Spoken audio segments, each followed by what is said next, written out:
So I'm very pleased to be joined once more in Barcelona by our friend Sven from Kontron, and you've got some news for us there this year, some actual news, so tell us what that is. Yes, as you know, we've been a long-term partner of Intel, and most of our development around the hardware architecture is around Intel.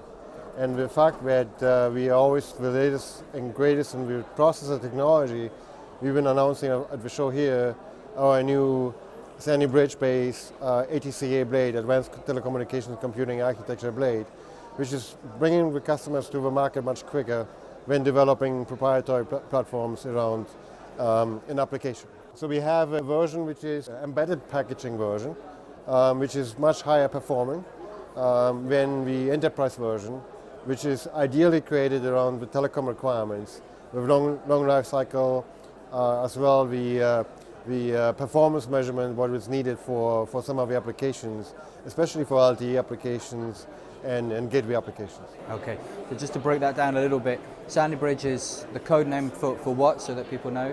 Right. So SandyBridge is it's an Intel Xeon class processor, which is supporting 8 cores per socket. In this case, it's a dual socket CPU.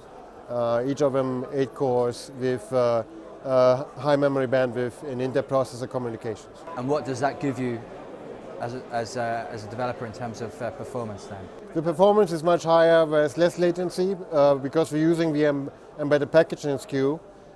We have multiple SKUs, multiple channels between the processors in order to high-speed processing between processors. It reduces the latency in some of the applications. We have higher memory bandwidth with 4 memory channels per socket, which allows you to have a faster access to the memory, and your applications will be run much smoother when you talk about visualization and some of the applications where you need high memory bandwidth. So this is all about meeting the need in the carrier networks for high performance, high capacity solutions because of the next generation services and applications that their users want to access, is that right? Correct. So, and the other neat thing on this platform is that it's going to be having a second generation as a follow-on. If you follow the Intel strategy, is we will be supporting the next generation on the same base board without respinning the board. So this is a nice feature set to have as well in the SKU. So it gives you a longer life cycle, and you have an upgrade path for the next generation processor as well. And will we be seeing the product when you're announcing it? When will we be seeing it possibly being embedded into your customers' solutions? Well, it's limited, a number of limited units already in customer hands. We have done some significant benchmarking already to analyze the performance increase. Our customers are eager to see how the application will be running on top of it, so they're qualifying it and looking on what performance increase they get.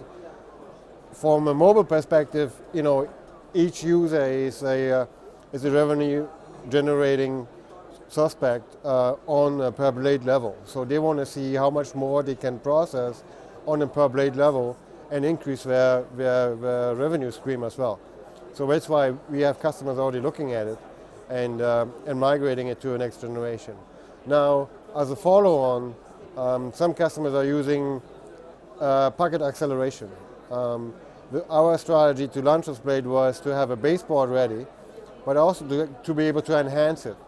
And the enhancement will be using an AMC, for example, which could have an additional network processing feature set or security engine, which could enhance the blade in addition to the performance we have today.